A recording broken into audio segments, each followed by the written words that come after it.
Aiwa silks, Kasaragod, Kanhangad, Mangalore.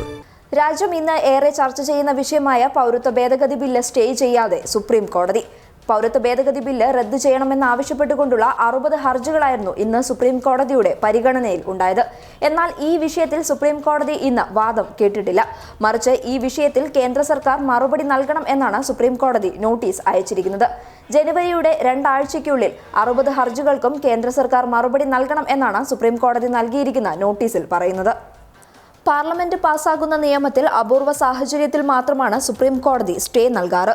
മൗലികാവകാശം ഹനിക്കുന്നു എന്ന അവസരത്തിൽ മാത്രമാണ് ഇത്തരത്തിൽ സ്റ്റേ നൽകിയ കീഴ്വഴക്കം ഉള്ളതും. ഹർജികൾ ഇപ്പോൾ തീരുമാനമെടുക്കുന്നില്ല. കേന്ദ്രത്തിന്റെ വിശദമായ പ്രതികരണം കേൾക്കേണ്ടതുണ്ട്. അതിനുശേഷം ഇത് കേൾക്കാം എന്നാണ് ബോബ്ഡെ പറഞ്ഞത്. കപിൽ സിബൽ ഉൾപ്പെടെയുള്ളവർ ഇന്ന് കേസിൽ വാദം കേൾക്കാനായി സുപ്രീം കോടതിയിൽ എത്തിയിരുന്നു. നിയമത്തിന് സ്റ്റേ ഏർപ്പെടുത്തരുത് എന്ന് അഭിഭാഷകൻ കെ വേണുഗോപാൽ ആവശ്യപ്പെട്ടിരുന്നു.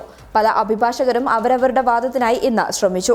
60 ഹർജികളിലും അഭിഭാഷകർ വാദം ഉന്നയിച്ചിരുന്നു. എന്നാൽ 60 ഹർജികൾ ഉണ്ടെന്നും ഇതിൽ കേന്ദ്ര സർക്കാരിന്റെ നിലപാട് അറിഞ്ഞ ശേഷം മാത്രമേ നിലപാടെടുക്കൂ എന്നാണ് ചീഫ് ജസ്റ്റിസ് അറിയിച്ചത്.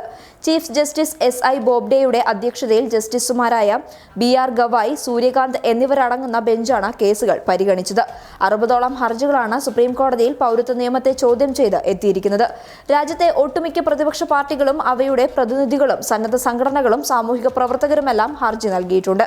നിയമം ഭരണഘടനാ വിരുദ്ധമാണെന്നാണ് പ്രതിപക്ഷ കക്ഷികളുടെ വാദം. News desk, public Kerala.